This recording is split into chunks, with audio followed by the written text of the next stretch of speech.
அன்னையரே கொஞ்சம் நில்லுங்கள். கண்மணியாம் பாத்திமாவின் சரிதம் கேளுங்கள்.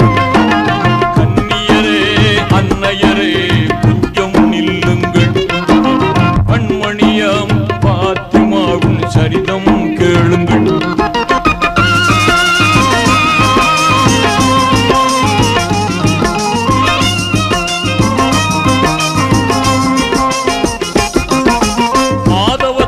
முஹம்மது நபியின் மகளாய் வந்து பிறந்தார்.